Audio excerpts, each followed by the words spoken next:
Hi ಎಲ್ರಿಗೂ ನಮಸ್ಕಾರ. Welcome back to my channel. ನೀವು ನೋಡ್ತಾ ಇದ್ದೀರಾ ವಿಭು ವ್ಲಾಗ್ಸ್. ನಾನಿವತ್ತು ಬೇಳೆ ಬಳಸ್ತೇನೆ ಕ್ವಿಕ್ಕಾಗಿ ಸುಲಭವಾಗಿ ಇಡ್ಲಿ ಸಾಂಬಾರು ಯಾವ ಥರ ಮಾಡೋದು ಅಂತ ಹೇಳ್ಬಿಟ್ಟು ನಿಮ್ಮ ಜೊತೆ ಶೇರ್ ಮಾಡ್ಕೊಳ್ತಾ ಇದ್ದೀನಿ. ತುಂಬಾ ರುಚಿಯಾಗಿರುತ್ತೆ. ಫಸ್ಟು ನಾನಿಲ್ಲಿ ಒಂದು ಕುಕ್ಕರ್ ತೊಗೊಂಡು ಅದಕ್ಕೆ ಒಂದು 5ರಿಂದ 6 ಟೊಮೆಟೊ ತೊಳೆದ್ಬಿಟ್ಟು ಕಟ್ ಮಾಡಿ ತೊಗೊಂಡಿದ್ದೀನಿ. ಜೊತೆಗೆ ಖಾರಕ್ಕೆ ತಕ್ಕಷ್ಟು ಹಸಿಮೆಣಸಿನ್ಕಾಯಿ, 2 ಈರುಳ್ಳಿ, ಹಾಗೆಯೇ ಒಂದು ಗೆಡ್ಡೆ ಬೆಳ್ಳುಳ್ಳಿ ಹಾಕ್ಕೊಳ್ತಾ ಇದ್ದೀನಿ ಒಂದು ಕುಕ್ಕರ್ಗೆ ಕ್ಲೀನ್ ಮಾಡಿಬಿಟ್ಟು. ಇವಾಗ ಇದು ತರಕಾರಿ ಮುಳ್ಕೋದಕ್ಕೆ ಎಷ್ಟು ಬೇಕೋ ಅಷ್ಟು ನೀರು ಹಾಕ್ಕೊಂಡು ಒಂದು ವಿಜಿಲ್ ಹಾಕ್ಸ್ಕೊಂಡ್ರೆ ಸಾಕು, ಇದು ಬೇಯುತ್ತೆ. ಆ ತರಕಾರಿ ಮಾತ್ರ ಹಾಕಿರೋದಲ್ವ, ಬೇಳೆ ಹಾಕಿಲ್ಲ, ಹಾಗಾಗಿ ಒಂದು ವಿಜಿಲ್ ಹಾಕ್ಸ್ಕೊಂಡ್ರೆ ಸಾಕು.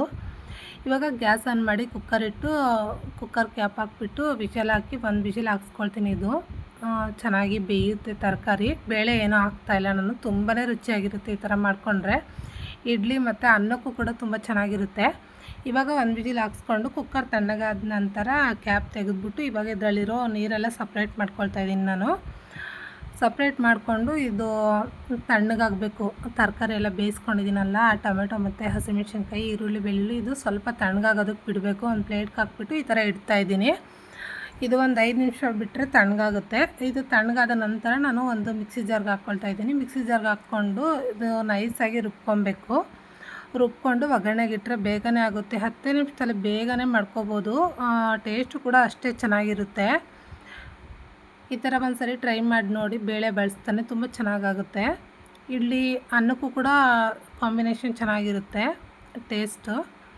ಇವಾಗ ನಾನು ತರಕಾರಿ ಎಲ್ಲ ರುಬ್ಬಿ ಇಟ್ಕೊಂಡಿದ್ದೀನಲ್ಲ, ಇವಾಗ ಅದೇ ಕುಕ್ಕರೇ ಇಟ್ಕೊಳ್ತಾ ಇದ್ದೀನಿ. ಗ್ಯಾಸ್ ಆನ್ ಮಾಡಿ ಇಟ್ಬಿಟ್ಟು ಕುಕ್ಕರ್ ಕಾದ ನಂತರ ಎಣ್ಣೆ ಹಾಕ್ಕೊಂಡು, ಎಣ್ಣೆ ಕಾದ ನಂತರ ಸಾಸಿವೆ ಹಾಗೆ ಜೀರಿಗೆ ಹಾಕ್ಕೊಂಡು ಜಜ್ಜಿರೋ ಅಂಥ ಬೆಳ್ಳುಳ್ಳಿ ಹಾಗೆಯೇ ಒಣಮೆಣ್ಸಿನ್ಕಾಯಿ, ಕರಿಬೇವು ಹಾಕ್ಕೊಳ್ತಾ ಇದ್ದೀನಿ ಒಗ್ಗರಣೆಗೆ.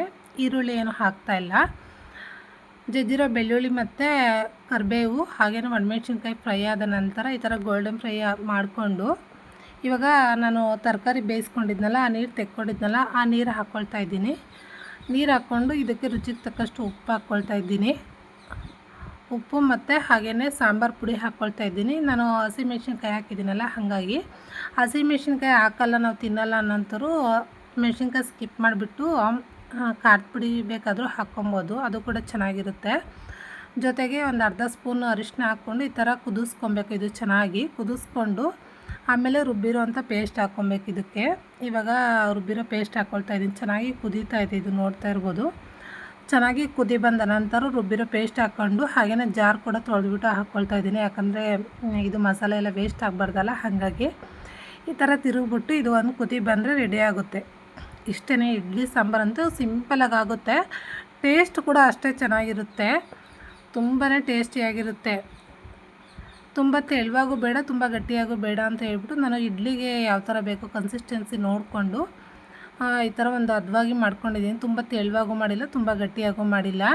ಮಕ್ಳಿಗೆ ಟೈಮ್ ಆಯಿತು ಅಂತ ಹೇಳ್ಬಿಟ್ಟು ತಣ್ಣಗಾಗಲಿ ಅಂತ ಹೇಳ್ಬಿಟ್ಟು ಒಂದು ಪ್ಲೇಟಿಗೆ ತೆಗೆದಿಡ್ತಾ ಇದ್ದೆ ನಾನು. ತುಂಬಾ ಚೆನ್ನಾಗಿ ಆಗಿತ್ತು. ಇವತ್ತು ಮಾತ್ರ ನೋಡ್ತಾ ಇರ್ಬೋದು, ಇದು ತುಂಬ ತೆಳುವಾಗೂ ಆಗಿಲ್ಲ, ಗಟ್ಟಿಯಾಗೂ ಆಗಿಲ್ಲ, ಒಂದು ಕರೆಕ್ಟಾಗಿ ಹದವಾಗಿದೆ ಇಡ್ಲಿಗೆ ಅಂತ ಹೇಳ್ಬಿಟ್ಟು. ನಾನು ಇವಾಗ ಇಡ್ಲಿ ಬ್ಯಾಟರ್ ಕೂಡ ರಾತ್ರಿನೇ ರುಬ್ಬಿಟ್ಟಿದ್ನಲ್ಲ, ಈ ಥರ ನಾನು ಚೆಲ್ಲಿದ್ರೆ ಆಯಿತು ಉಪ್ಪು ಬಂದು ಅಂತ ಹೇಳ್ಬಿಟ್ಟು ಅಡಿಗೊಂದು ಬ್ರೇಷನ್ ಇಟ್ಟಿರ್ತೀನಿ ಹೆಂಗನಾಗಲಿ ಅಂತ ಹೇಳ್ಬಿಟ್ಟು. ಇವಾಗ ಇಡ್ಲಿ ಬ್ಯಾಟರ್ ಒಂದು ಸರಿ ತಿರ್ಕೊಂಬಿಟ್ಟು ಚೆನ್ನಾಗಿ ಉಪ್ಪು ಬಂದಿತ್ತು, ಅದಕ್ಕೆ ರುಚಿಗೆ ತಕ್ಕಷ್ಟು ಉಪ್ಪು ಹಾಕ್ಬಿಟ್ಟು ಒಂದು ಸರಿ ತಿರ್ಕೊಳ್ತೀನಿ. ಬ್ಯಾಟರ್ ಅಂತೂ ರೆಡಿ ಆಗುತ್ತೆ. ರೆಡಿ ಮಾಡ್ಕೊಂಡು ಇನ್ನೇನು ಸಾಂಬಾರು ರೆಡಿ ಆಗುತ್ತೆ. ಇಡ್ಲಿಗೆ ಇಡೋಣ ಅಂತ ಹೇಳ್ಬಿಟ್ಟು ಈ ಥರ ಒಂದು ಸರಿ ತಿರ್ಕೊಂಡು ನಂತರ ಇಡ್ಲಿ ಪ್ಲೇಟ್ಗೆಲ್ಲ ಎಣ್ಣೆ ಸವರ್ಕೊಳ್ತಾ ಇದ್ದೀನಿ. ನನಗೆ ಎಣ್ಣೆ ಸ್ಪೂನಲ್ಲಿ ಹಾಕೋದಿಲ್ಲ, ಯಾಕಂದರೆ ಜಾಸ್ತಿ ಆಗುತ್ತೆ ಅಂತ ಹೇಳ್ಬಿಟ್ಟು ಈ ಥರ ಬ್ರಷಲ್ಲಿ ಸವರ್ಕೊಳ್ತೀನಿ. ಸುಮ್ಮನೆ ಕರೆಕ್ಟಾಗಿ ಆಗುತ್ತೆ. ಎಣ್ಣೆ ಜಾಸ್ತಿ ಹಾಕಿದ್ರೆ ನಮ್ಮ ಮನೆಯವ್ರು ಬೈತಾರೆ, ಎಣ್ಣೆ ತಿನ್ನಬಾರ್ದು ಜಾಸ್ತಿ ಅದು ಅಂತ ಹೇಳ್ಬಿಟ್ಟು, ಒಳ್ಳೆಯದಲ್ಲ ಆರೋಗ್ಯಕ್ಕೆ ಅಂತ. ಹಾಗಾಗಿ ಇವಾಗ ಎಣ್ಣೆ ಎಲ್ಲ ಸವರ್ಬಿಟ್ಟು ಈ ಥರ ಬ್ಯಾಟರೆಲ್ಲ ಹಾಕ್ಕೊಳ್ತಾ ಇದ್ದೀನಿ ಪ್ಲೇಟ್ಗೆ. ಈ ಥರ ಬ್ಯಾಟರ್ ಫಿಲ್ ಮಾಡಿಕೊಂಡು ಇಡ್ಲಿ ಪಾತ್ರೆಗೆ ಇಡೋಣ. ಇಟ್ಬಿಟ್ಟು ಒಂದು 15 ನಿಮಿಷ ಬೇಯಿಸ್ಕೊಂಡ್ರೆ ಸಾಕು, ಚೆನ್ನಾಗಿ ಬೇಯ್ತವೆ ಇಡ್ಲಿ. ವಿಡಿಯೋ ಕೊನೆವರೆಗೂ ನೋಡಿ. ವಿಡಿಯೋ ಇಷ್ಟ ಆಯಿತು ಅಂದರೆ ಒಂದೇ ಒಂದು ಲೈಕ್ ಮಾಡಿ, ಶೇರ್ ಮಾಡಿ, ನನ್ನ ಚಾನಲ್ಗೆ ಸಬ್ಸ್ಕ್ರೈಬ್ ಮಾಡ್ಕೊಳ್ಳಿ. ಹಾಗೆ ನಿಮ್ಮ ಫ್ರೆಂಡ್ಸ್ ಆ್ಯಂಡ್ ಫ್ಯಾಮಿಲಿಗೆ ವಿಡಿಯೋ ಶೇರ್ ಮಾಡೋದ್ರ ಮೂಲಕ ನನಗೆ ಸಪೋರ್ಟ್ ಮಾಡಿ ಅಂತ ಕೇಳ್ಕೊತೀನಿ. ನೀವು ಕೂಡ ಒಂದು ಲೈಕ್, ಒಂದು ಕಮೆಂಟೇ ನನ್ನ ಮುಂದಿನ ವಿಡಿಯೋಗೆ ಸ್ಫೂರ್ತಿ ಅಂತ ಹೇಳೋದಕ್ಕೆ ಇಷ್ಟಪಡ್ತೀನಿ. ಇವಾಗ ಬ್ಯಾಟರೆಲ್ಲ ಫಿಲ್ ಮಾಡಿಕೊಂಡು 3 ಪ್ಲೇಟ್ಗೂ ಇವಾಗ ಈ ಥರ ಇಡ್ಲಿ ಪಾತ್ರೆಗೆ ಇಡ್ತಾಯಿದ್ದೀನಿ. ತಳಕ್ಕೆ ಸ್ವಲ್ಪ ನೀರು ಹಾಕಿದ್ದೀನಿ, ಒಂದು ಜಗ್ಗಷ್ಟು ಹಾಕ್ಕೊಂಡು. ಇವಾಗ ಈ ಥರ ಪ್ಲೇಟೆಲ್ಲ ಇಡ್ತಾಯಿದ್ದೀನಿ. ಇಟ್ಬಿಟ್ಟು ಒಂದು 15 ನಿಮಿಷ ಬೇಯಿಸ್ಕೊಳ್ಳೋಣ ಅಂತ ಹೇಳ್ಬಿಟ್ಟು ಫಸ್ಟ್ ಟೈಮ್ ಇಟ್ಟಾಗ 15 ನಿಮಿಷ ಬೇಯಿಸ್ಕೊಳ್ತೀನಿ. ಎರಡನೇ ಇಬ್ಬೆಗೆ ಇಡಬೇಕಾದ್ರೆ ಒಂದು 10 ನಿಮಿಷ ಬೇಯಿಸ್ಕೊತೀನಿ, ಯಾಕಂದರೆ ನೀರು ಬಿಸಿಯಾಗಿರುತ್ತಲ್ಲ, ಹಾಗಾಗಿ ಫಸ್ಟ್ ಟೈಮ್ ಮಾತ್ರ 15 ನಿಮಿಷ ಇಡ್ತೀನಿ ಅಷ್ಟೇ. ಇವಾಗ ಗ್ಯಾಸ್ ಆನ್ ಮಾಡಿ ಇಟ್ಬಿಟ್ಟು 15 ನಿಮಿಷ ಬೇಯಿಸ್ಕೊಂಡೆ. ನೋಡ್ತಾ ಇರ್ಬೋದು ಎಷ್ಟು ಚೆನ್ನಾಗಿ ಬೆಂದಿವೆ ಅಂತ ಹೇಳ್ಬಿಟ್ಟು. ತುಂಬಾ ಸಾಫ್ಟಾಗಿ ಕೂಡ ಬಂದಿದ್ವಿ ಇಡ್ಲಿ ರೆಸಿಪಿ ಬೇಕು ಅಂದರೆ ನಾನು ಆಲ್ರೆಡಿ ಅಪ್ಲೋಡ್ ಮಾಡಿದ್ದೀನಿ. ಇಂಟ್ರೆಸ್ಟ್ ಇದ್ದವರು ಒಂದ್ಸರಿ ಚೆಕ್ಔಟ್ ಮಾಡಿ ಅಂತ ಕೇಳ್ಕೊತೀನಿ. ಈ ಥರ ಸ್ವಲ್ಪ ತಣ್ಣಗಾಗಲಿ ತೆಗಿಯೋಣ ಅಂತ ಬಿಟ್ಟಿದ್ರೆ ನನ್ನ ಮಕ್ಕಳು ಅವಲೇ ತೆಗಿತಾವ್ರೆ, ನಾವೇ ತೆಗಿತೀವಿ ಅಂತ ಹೇಳ್ಬಿಟ್ಟು ತುಂಬಾ ರೋಸ್ತಾರೆ. ನಾವೇ ತೆಗಿತೀವಿ, ನಾವೇ ಮಾಡ್ತೀವಿ, ನಮ್ಗೆ ಯಾಕೆ ಕೊಡೋಲ್ಲ ನೀನು, ನಮ್ಗೆ ಕೆಲಸ ಮಾಡೋದಕ್ಕೆ ಬಿಡೋಲ್ಲ ಅಂತ ಹೇಳ್ಬಿಟ್ಟು. ಹಾಗಾಗಿ ನಾನು ಸ್ವಲ್ಪ ತಣ್ಣಗಾಗಲಿ ಆಮೇಲೆ ತೆಗಿಯೋಣ ಅಂತ ಬಿಟ್ಟಿದ್ರೆ ಅವರೇ ಆಲ್ರೆಡಿ ತೆಗಿತಾಯಿದ್ರು. ಇಲ್ಲಿವರೆಗೂ ವಿಡಿಯೋ ನೋಡಿದ್ದೀರಾ ಅಂದರೆ ಒಂದು ಲೈಕ್ ಕೊಡಿ ಅಂತ ಕೇಳ್ಕೊತೀನಿ.